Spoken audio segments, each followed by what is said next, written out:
Hello and welcome to another Wannabe Entrepreneur. This is the podcast about what's really like to bootstrap a company. And as you know, my name is Tiago. I am your host. Today, I have a very special episode for you. An episode that took a long time to edit. That's why I am late, by the way. I normally release on Tuesdays. Today is Wednesday. But I really think that you will enjoy this one. I sat down with my co-founder, João Amaro. He is the co-founder of Indie Lottery. He's a guy that I know for more than 10 years, and we have been helping each other in our projects for a long time. And this was the first project that we actually worked together. So I wanted to get his opinion on what went well, what went wrong, and how hard or easy it was to work with me as a co-founder. In the end, we made a very important decision. The decision to either continuing with this project or to stop it. You will have to listen till the end to know. I hope you enjoyed this episode. Let's go.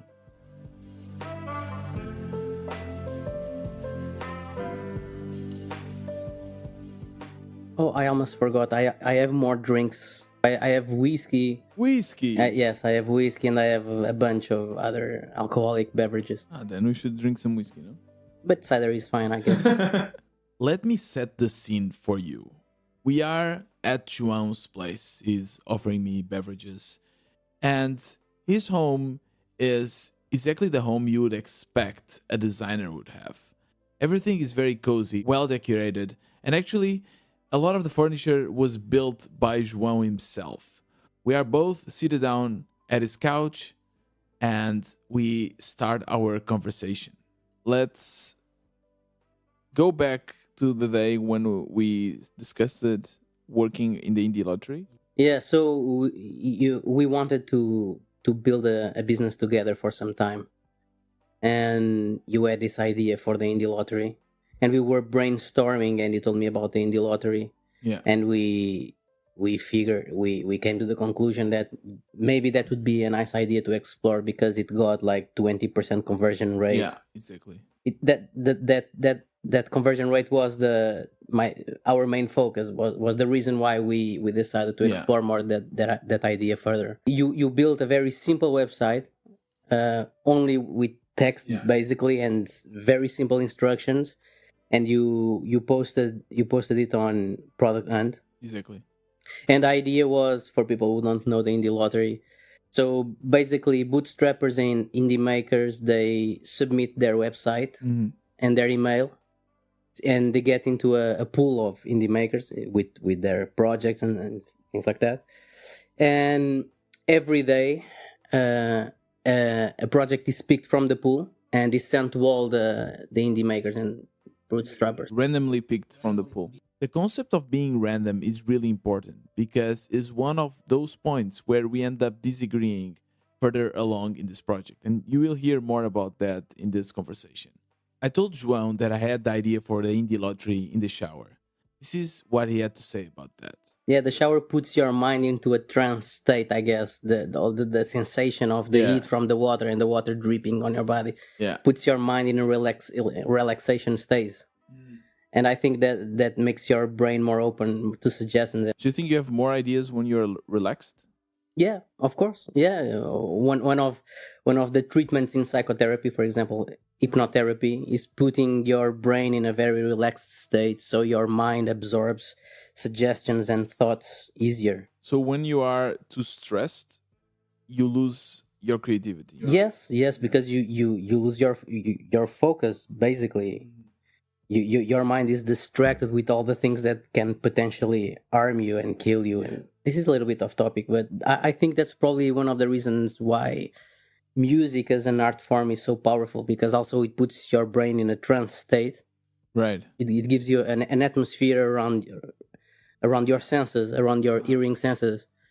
And it puts your brain in a very relaxed state, so you are more open to the suggestions that the music is telling you. Yeah, it's true. I tend to reflect a lot while listening to music. Yeah. And depending on the kind of music, it also changes my mood and what I'm thinking about, right? So if it's a more nostalgic kind of song, maybe I think about maybe the past or something like that. If it's more energetic, I have more energy to do stuff in the future. And as well with podcasts, actually, when I'm listening to podcasts, sometimes I'm listening to others just brainstorming their ideas, I get my own ideas. Mm-hmm. So in the shower, obviously, we cannot have the phones, and it allows us to focus on, I guess, getting clean and whatever the brain then wants to go. This part of the conversation is important for two main reasons. First, it shows how important it is to rest, because that is a crucial part of the creative process. As well, it shows how in sync João and I are. But that's not the only reason why I decided to make him the co-founder of Indie Lottery. Yeah, but I guess the reason why I wanted to work with you is because I know that you have the drive. So you will never lose motivation. At least that's my feeling. You're always there working your ass off until like whatever 5 a.m. getting things done, and I knew that that would be the case. So I would never have to worry with you losing motivation. I think that's something that was one of the reasons why I wanted to work with you.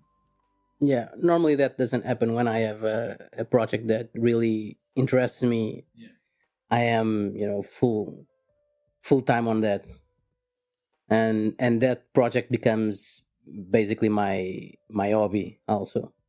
Yeah. And I never approach it as work. It's always Fun. yeah, it's always fun. That's where my drive comes from. I'm having fun. Once you told me something interesting. I remember you said that starting an entrepreneurial project, and if you have already heard, by the way, the interviews I've done with João, I did two, each one of them about a different project that João started. They're always very challenging projects, right? Like the last one João did was bringing cookie dough to Portugal, which is kind of a sweet pastry kind of thing that is quite famous outside of Portugal, but no one knows about it in Portugal. And he, together with the co-founder, they brought it here, and it's like super challenging, right? Like starting a business that is not an online business, actually in the it's a restaurant kind of business, and that's so demanding, and he never did that before. And one thing that you said once that I found really interesting is that for you, starting such a business is like traveling, because it exposes you and your senses to a complete new reality, and that has the same feeling as traveling. Yeah, it exposes yourself to different situations and different people and different challenges. There's also that cadence of there's always a new problem, a new situation to solve. For example, in this cookie dough business, we opened the food truck and the coffee shop. Yeah. So there was always a lot of different challenges. For example, for the food truck, we bought a very old Piaggio, and me and my co-founder, we built all the food trucks. So we built the box and the doors and the inside. So that's always a process of continuous discovery. It involved a lot of DIY and a lot of design. I'm a designer, graphic designer, UX UI.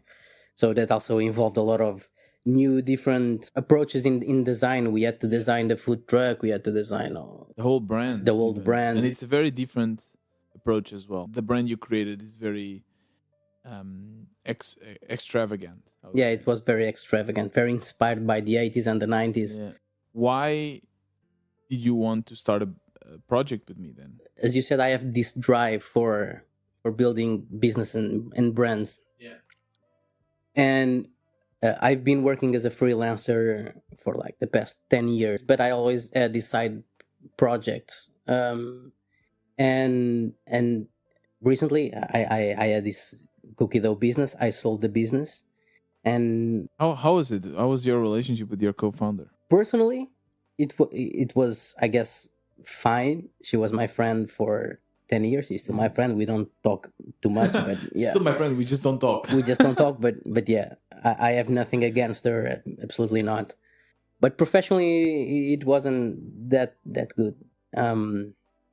She was a great professional. I was a great professional too. But at the end, I think that I was like I never take my businesses too seriously, even though I am very professional, I think. You don't get too attached. Exactly, that's the thing. I don't get too emotionally attached, so I can get rid of my business if they don't work. Like a true businessman. Yeah, absolutely.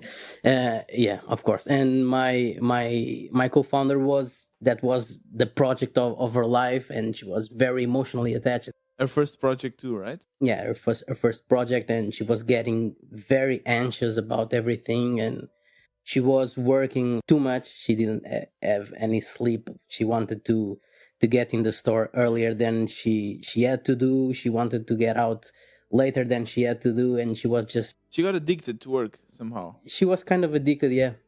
Here we are again speaking about work addiction. An addiction that probably a lot of us indie makers have. And as you can see, it can really affect you mentally and even the business. Going through that in his previous business made João very aware of the importance of mental health. Listen to this. Sometimes I would just talk with you and say that I was also feeling anxious or something like that because of not only because our the indie lottery, but because of everything that was going on, and you'd get very worried. You'd be like, Yeah. I don't know if you're joking or not, but you'd No, be I like, wasn't hey, joking. make sure that you don't like burn out or something because I don't want to repeat the same Yeah, situation. yeah. Because I've watched how someone can get really ill due to a. How fast was it, by the way? Was it like from 1 month to the other, or just gradually? No, I think it was like the first 6 months were okay. The last 6 months, yeah, things started to go downhill. Now that we established why João and I wanted to work together, let me tell you why we decided to start with the indie lottery. At first, João wanted to help me out with the community, the WB space, but that project was just too mature. It was really hard for him to just come in. On contraire, the indie lottery was just starting. I just had a very bad, ugly website with a good conversion rate. This was the perfect use case for João, since he could both bring his expertise as designer and as well use whatever we learned from the indie lottery in his own UI UX portfolio. We started with a proper UI UX analysis. One of the first things that caused us some confusion was why was the conversion rate so high? Why did we have 20% conversion rate? So one of the first things I did was try to understand why people were so motivated to submit Right. their projects to the India lottery. First of all, we defined basically a goal. I think we had a very high churning rate. Is it how you say churning rate, yeah. A lot of people were dropping because there was an email being sent every day, and a lot of people were like, at least 2 people would drop out every day. So we had a high churning rate. We didn't have any business plan. Right. No, we didn't have any way to monetize that website. Yeah. And we also wanted to convert more, even if the conversion was already very high. So that was our 3 main goals. So the first thing we did was to interview some people that were already exposed to the indie lottery, and trying to understand why they submitted their projects. I've also interviewed two of them. I think yeah, 2 of them submitted their projects, but they unsubscribed. So that was also important to know why. What did we learn from those interviews? Yeah, we learned that there are two customers. We have 2 types of users. We have a user that is very enthusiastic about indie lottery because it's an opportunity to have free marketing. So basically, they submit their projects and they don't care anymore for the indie lottery. They don't check their emails. They just open the emails, if they open the emails, just to see if they won. And we have another type of user, which is interested in the lottery to get inspiration from other projects. So that is actually invested in opening the emails and seeing what other indie makers are doing. And that seemed to be like the ratio was like 70 to 30%. Like 30% of people actually were interested in the indie lottery to see other people's projects. And this was the groundwork, the work we did before even starting to write one line of code. After that was time to build. And this also gave us the opportunity to explore new tools. I worked with React and Gatsby and as well Tailwind CSS, and João worked with Figma. Here is what he has to say about the tool. It's awesome. It's better than any other Yeah. graphic software I've used. Yeah, it's Wow. better than Illustrator and Photoshop. And a lot more intuitive. It flows. It flows a lot better.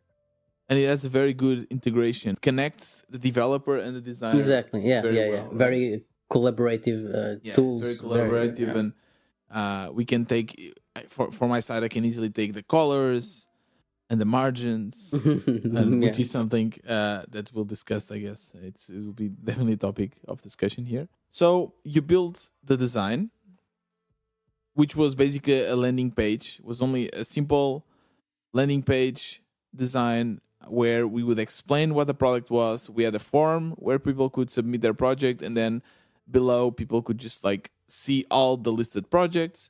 And then in the backend, every day we use SendGrid to send an email to the winner.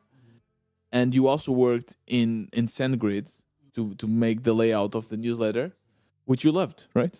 It was a nightmare. SoundGrid it's really bad for design. All sorts of bugs and really hard to get things done as you envision them. I remember João always being super frustrated, like, this is shit, Tiago, what the fuck?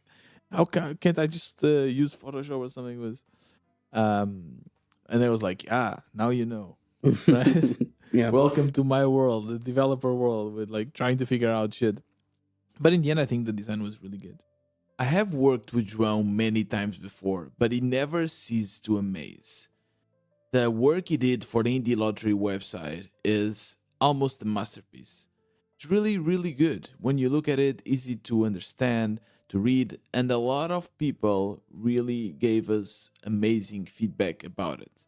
However, I understand that it's not easy. Not everyone has the access to a designer, a UX designer, especially for free or as a co founder. But there are other alternatives, and that's a really good bridge for today's sponsors, which is the Magic Website Lab from Yanis, our fellow indie maker Yanis. And today we'll be speaking about a particular feature of the Magic Website Lab. In the previous sponsor slot, we spoke about his audit service. Today we are going to speak about his templates. More specifically, is Card templates. Card is a no-code tool that allows you to basically create beautiful one single-page websites. And even though you might be able to do those, there's a lot of things that are not battle tested, that people just do not understand, like where the button should be, how big should the copy be, things that only designers understand. Thankfully, Yanis is a designer and he prepared all of these templates for you. You can just go to magicwebsitelab.com/templates and pick the best template for you. Then you get an email with all the add-ons that you need, and upon one click, your template will magically be imported to Cart and it's ready to be used by you. As indie makers, our biggest challenge is most of the times our time or the lack of it. So everything we can do to optimize our work and make everything good from the start is always a plus. So nowadays, there's really no excuse not to start your project. There are no-code tools and there are these amazing templates already made for you. But if you still need a little bit of motivation, here it is. You can have 15% discount on all Magic Website Lab products, including the template. You just have to go to magicwebsitelab.com and upon buy, just use WBE podcast and you'll get the 15% discount. The links will be in the show notes of today's episode. And speaking about buying, I didn't tell you yet how we plan to make money with the Indie Lottery. And to be honest, I will tell you something that even João didn't believe. We were able to make money even before the go live. Did you think that we would be able to make money even before launching? I'm always very skeptical. I think that's a good thing about businesses because I'm always trying to find reasons for them to fail. So I was very skeptical about getting our first clients, but your audience first approach actually was great for this. So yeah, I didn't have many expectations. So the idea on how we wanted to monetize it was that there's a section on the website with 4 slots. Each slot is a product, and it's a paid product. So people would pay, and they would both be featured in the website and then as well in the newsletter for 7 days, like the whole week. People would know about their project, and we also wanted to give something to the readers, and to do so, we asked the sponsors to also give a discount, so they could just add their discount. And when people would get the newsletter, they would see, okay, there's a 20% discount in this product, 30% discount in that product. And we did get it. We did get 3 people to sponsor the newsletter. So we made a whopping $60. Yeah. And then I used the community as well as another slot, but I didn't pay. After making our first bucks, we made our launch. It was a very launch, soft launch, I guess, only on Twitter and to a few friends. Here's João speaking about the things he was able to learn from our go live. The first thing I noticed was that the churn reduced a lot, so that goal was met. That happened since we started to post the sponsors with the discounts. Right. And that was something that I've learned from the interviews, that people could be interested in discounts with from really cool products. And it's interesting because in the last 2 weeks we haven't worked on the indie lottery, so our sponsor slots are pretty much they don't change. And in the last 2 weeks we lost like 20 users, so that tells me that the sponsors updating the sponsors with nice discounts keep people around. So yeah, I noticed that. I also noticed that you didn't have a lot of patience to implement the design right. Yeah. The margins were all messed up. Yeah, but I think you did a great job. Overall, the structure was there, and I didn't go easy on you. I did a design with overlapping elements and things like that can be quite challenging to position and Yeah, you didn't care too much in the beginning. I didn't. No. But you also didn't know, right? So I think that was also kind of a learning process. I explained what the framework I used Tailwind CSS to do it, and what you could achieve with that, and like basically structure everything into the 12 columns and everything. And you started working that, but that's something I think really interesting. I think it's something that was present in the whole project, which was João saying, Tiago, you should focus more time with aligning the margins, because this one should be 10 pixels and it's like 20 pixels, and me saying, no, that's not a priority. We should just focus on other things. We should focus and bring traffic to the website. And I was not patient, and I would get annoyed with like, oh, fuck, I don't want to do this. What was your reasoning? Like, why did you care so much? I totally agree with you that wasn't the priority. So the priority was to bring traffic to the website. So in that regard, I completely agree with you. The thing is, since I'm a brand designer, and one of my goals was to build a brand that conveyed professionalism and to build a website that people could trust, and that would send the right message. Because one of the things that I had in mind was, so this website is called Lottery, right? And it's possible that people only by the name, get like it can scare people away for sure. It can feel a little bit scammy. A bit scammy, yeah. So if people got into the website with that scammy perception, that scammy feeling, and they saw a very messed up website with the margins all over the place and things that were not aligned, I thought maybe that would not convey the right impression. And here we are, our first disagreement as co-founders. Sometimes we would have heated arguments, almost punching each other. No, it didn't get that far. but I could really sense João's frustration sometimes. So I decided to ask him about it. Did it bother you? Was it something that you would go after seeing that or having a call with me and think, fuck, I'm tired of this shit? Nah, not exactly. I got a little bit frustrated at times, but not to the point that I wanted to harm you. You want to come to my place and Or punch me in the face? exactly. Uh, Um, like for me, it was definitely frustrating as well. I think that was definitely our biggest um, kind of disagreement. Not only, but maybe the first mhm. disagreement on the process. Like, okay, I don't want to do that, and I could see that you were frustrated as well, and I was also frustrated. This could have been the start of the downfall of the indie lottery project. This kind of frustrations start to accumulate and then they snowball, and then we both end up losing motivation. We had to find a solution, which we did. João had asked me this times and times before, but I kind of ignored it until I finally took the time to teach him Git and to teach him how to manage our code and deploy it. Since João had some experience with CSS and a huge drive and will to learn and fix those margins, he was able to do it in amazing speeds. Yeah, I think that was what we were needing. Yeah. Yeah.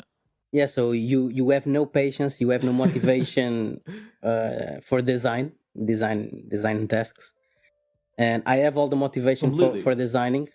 The thing is, like, it's very interesting because I I like seeing things um, looking good, Mm-hmm. but I don't have the patience to make them look good. I think Yeah, that's the issue with everything yeah. in That's life. why we are a good team. Yeah, definitely. We have like matching skills. Mm-hmm. Yeah.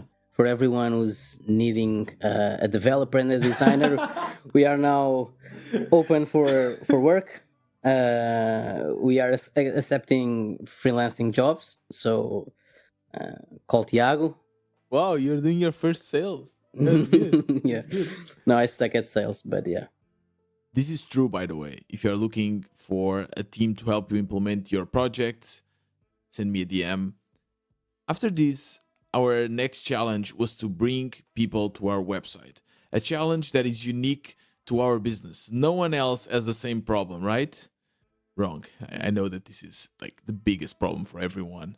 But João was coming from a different kind of business, right? A restaurant kind of business. So he kind of didn't know the basis on how to get makers into our website. I taught him about indie hackers, Twitter, Product Hunt, all of those platforms that we know really well.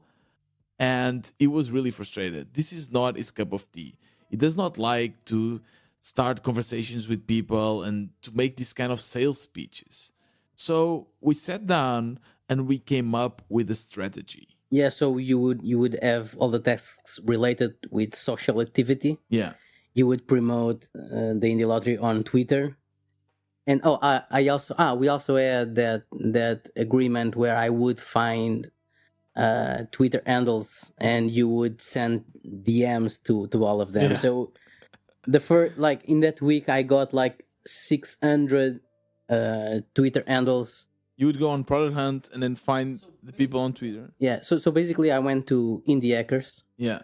and I went to their products page, and I went through all the startups there and collected all the tweeters from the Yeah. founders.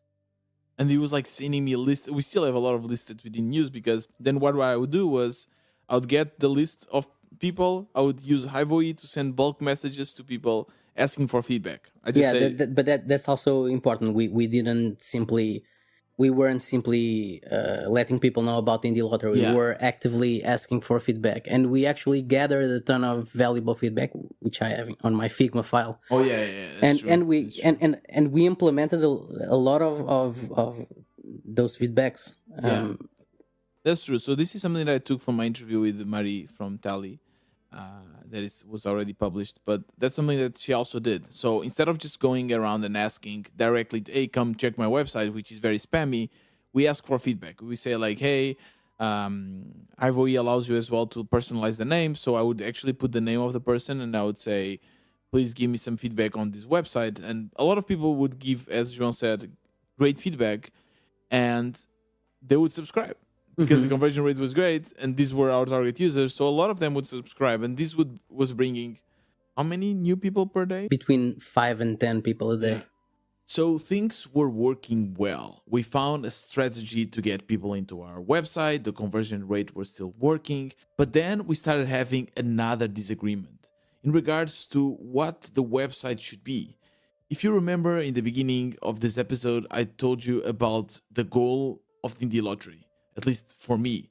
The goal was to make it truly random so that you, as a maker, even without any audience, you could showcase your product.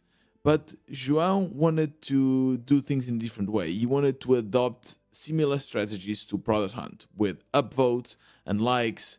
So I took this opportunity to confront him about it.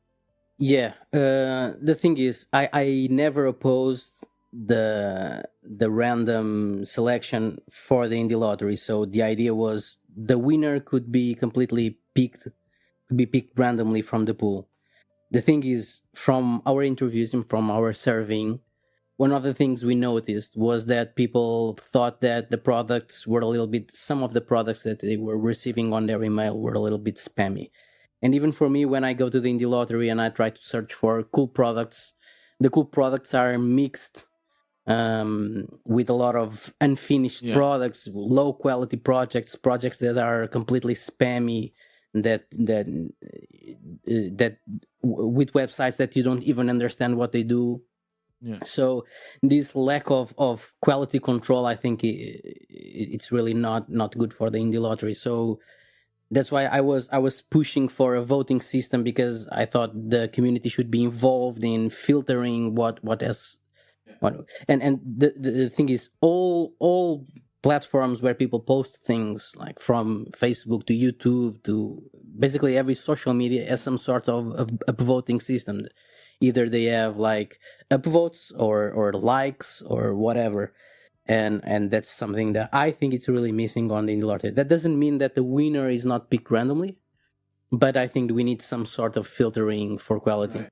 Even though we had this little disagreement, things were working well. In the first month, we were able to make more than $200. People would pay to get their products featured in both the website and the newsletter for 7 days. However, this was hard work. I had to go on Twitter, DM people, and do one-on-one sales. I would try to sell the sponsors. But I soon realized that this was not a long term strategy. I couldn't do this forever. And then our biggest problem started to rise. We didn't have enough traffic. How could we get a very sustainable source of traffic into our website? Here's João speaking about it. If we are going to be reasonable, that's pretty much our only problem, because our conversion rate stayed very high, like 20-25%. Our churning was very low after we introduced the sponsors. With discounts. So basically, but I would also argue, that people start churning because we're sending every day. It's too much, right? So we waited and tested for 1 month or 2 months, but maybe only after 3 months people would start churning because they would get annoyed. They'd be like, "Oh my god!" That would require some further testing. Yeah, exactly. So maybe even if you would add different sponsors, people would be like, "Okay, but it's annoying." It's but for example, BetaList, in our competitive analysis we did, I subscribe to these competitors. Yeah. And for example, BetaList offers the possibility of receiving the newsletter. They also have a daily newsletter. Yeah. But they offer the possibility of receiving the newsletter every 7 days. Yeah. So that's something we could implement if we noticed that was happening. Yeah. All of our brain power was focused on this, trying to bring users to our website in a sustainable way. We started to play around with the concept of the marketing loop, this idea where our users would bring their friends and friends of friends and so on. the ideas we tried to implement was to get the winner of the indie lottery to tweet about us. We would actually give them a free slot, a free sponsored slot, if they would tweet about us. However, this did not work really well. Here's João. If the sound grid stats are right, and like numbers and stats should be everything we should look at. Yeah. And if the numbers of SoundGrid are right, 80% of people open our emails. Yeah. 80% is a lot. So that means that 8 in every 10 winners open the emails. Yeah. Right? And the email is very simple. They open the email and the email says they won the indie lottery, and then like with a large font, you won a free sponsor slot. Yeah. So I don't see any particular reason why people would not want that offer. Yeah, I mean that's the challenge of starting a business as well. Like there's so many questions, things that we just don't understand. Like why are people doing this and not that? Like why is that their behavior is like this? Maybe the statistics are wrong. Maybe we are missing on something. This is also somehow what excites us about building a project. It's like a challenge. I guess we would have to ask these winners why they didn't want to. That's also a problem of calling your website lottery. Yeah, it gets filtered in Then many. we also realized that lottery is maybe not the best name. We also tried another approach was to start having badges. So we would, and we still it's still working. Basically, we measure how many views each product has per week, and we send a badge to the winner. So it's like, hey, you were the winner of the week. And the idea is that they would add the badge to their website. Yeah. Which I don't think anyone did as well. You are sending weekly those badges. Yeah. So you sent how many? Like 3 or 4 since we launched the badges. I guess probably. Yeah, maybe that's not a very high sample to take conclusions from, but but the badges look so nice. And why would not people want to post them on their website? Not getting this right turned out to be a huge problem. Christmas came along. I got busy with holidays and my freelancing projects, and the motivation started going down. It's funny how sometimes co-founders argue about things that actually do not matter, and the only thing that actually matters is traffic. Bring people to your website and make them happy. Here's João speaking about it. It's interesting because sometimes we lose focus and we start like wondering what kind of features should we implement, but that's not our problem. And our problem are the margins. The margins. When you decided to change the color, like, hey Tiago, now instead of this purple, let's use this other purple. That's just for consistency, but that's an investment in long term. I wanted to kill you. Like, oh my god, you want to change this purple to the other purple. Because the website was using many different purples and many different similar purples. You can't do that, right? And you can see how that is a problem. I mean, yeah. And with this terrible purple joke, we entered in the most crucial part of the conversation. What is the future of the indie lottery? Like for me, I think it's a waste of time. Okay, that's the conclusion. After this conversation, okay, let's not after this conversation. I think we could do a lot of things, as you said, and we have this problem to fix, which is getting traffic. Yes, but I just think it will be a wild goose chase. Like we'll be trying to find the solution. We'll spend so much time into something that maybe will just not work out. And I think that we should still work together, building something else. But I guess like in every project we can build, I think we are going to reach that conclusion.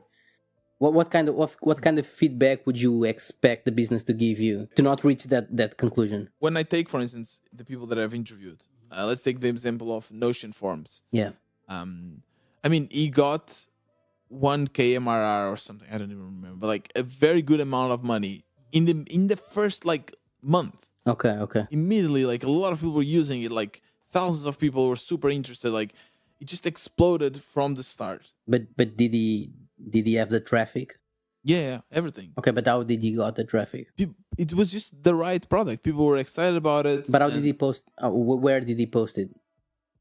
The Notion forums, he had already a couple of people that were interested, but I guess he shared. You have to listen to the interview, but I think he just shared on social media. It was like we did, but people. It was also the viral loop, right? So people that would use the forums and then they would share it, and then the forum would have a little tag saying this is a Notion forum, and then people would say, "Oh, what is this?" And then they would click, and then they would use. So it had a very good inbuilt viral loop. Okay. But and then of course it grew from 1K to I don't remember, like 100K per year or something, or even more. Mm-hmm. And that's what I want. You know, I feel that we have the skills, we have the knowledge, the drive, the motivation, everything.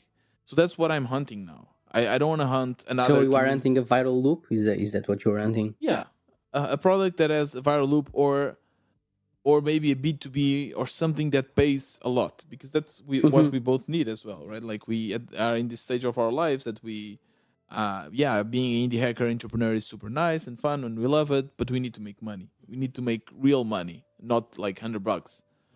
So I don't know. I feel that it's we put a lot of work in Indie Lottery. The website looks great, everything looks great, but I think maybe it's just time to kill it, because we might just be wasting time. Mm-hmm. Well, if you want to kill it, go for it. I'm okay with that. We can move on. Crying at the moment. By the way, we can move on to the next idea. That's fine to me. I feel like we haven't worked enough on the Indie Lottery to reach the conclusion that it's not going anywhere. But for example, when we decided to sell my cookie dough business, we had already tried pretty much everything that could come to our minds. Yeah. To make more money. We had already we had already advertised in like every place that there was to advertise. We had already. You exhausted all the possibilities. We exhausted. But the thing is, like, is it really at this point of our lives? Is it something we want to do? But I think you could exhaust the possibilities in like 4 months with Indie Lottery. 4 months a lot.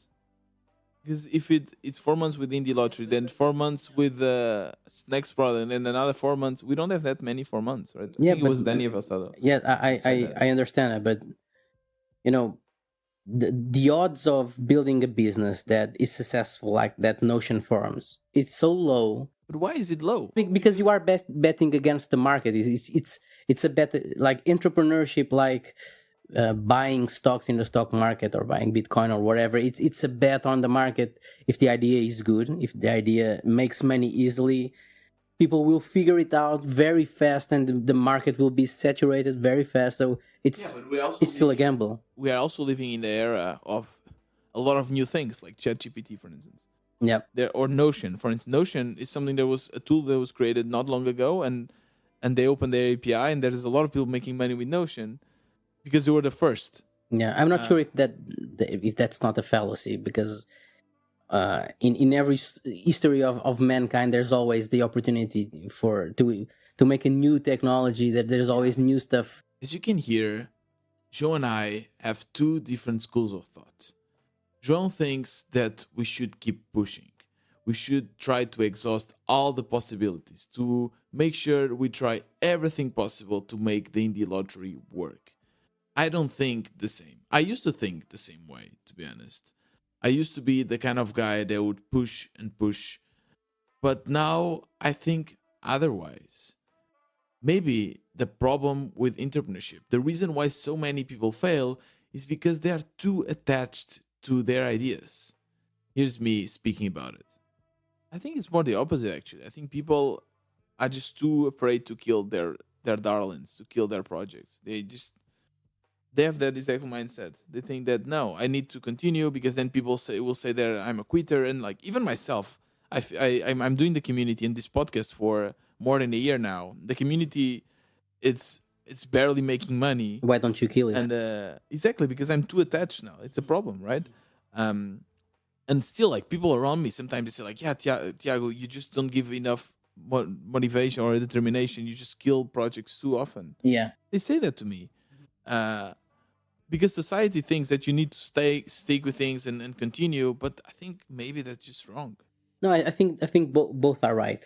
Probably they are two approaches, and there are good reasons for each approach, I guess. Yeah, I mean, I'm very passionate about the community, and now I'm too attached, and I have clients. But with the indie lottery, I'm not there yet. Right? Like, yeah, we put a lot of work, right? So we put a lot of work. The website looks great, and I don't want to kill it, right? Um, but to be honest, I think it might be the best. Yeah, we can We just are move not on. just not attached yet enough. Uh, I don't know. I would just maybe. I guess I wouldn't focus too much on that now. Maybe that's a mistake. Yeah, maybe it is, but that's betting. Entrepreneurship, it's a bet, and Yeah. sometimes you have to make the decision.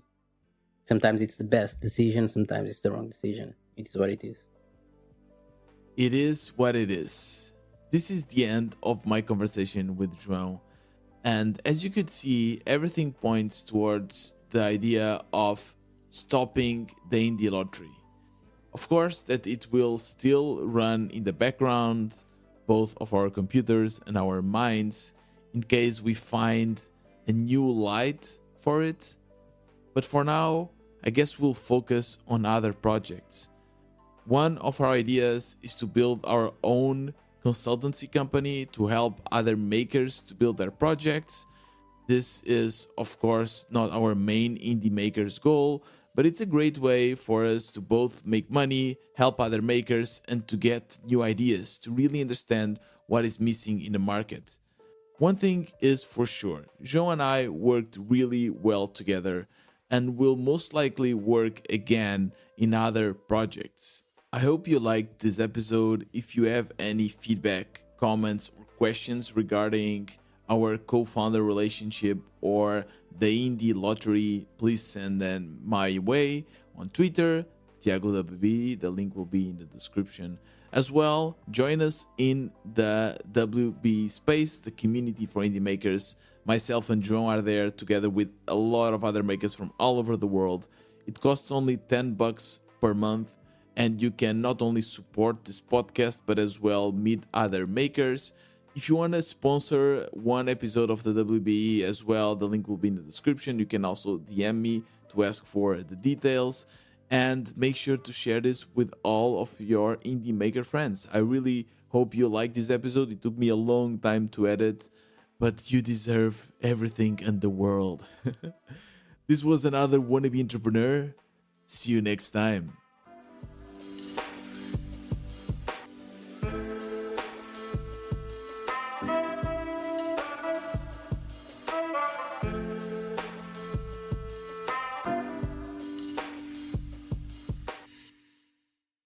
It is what it is.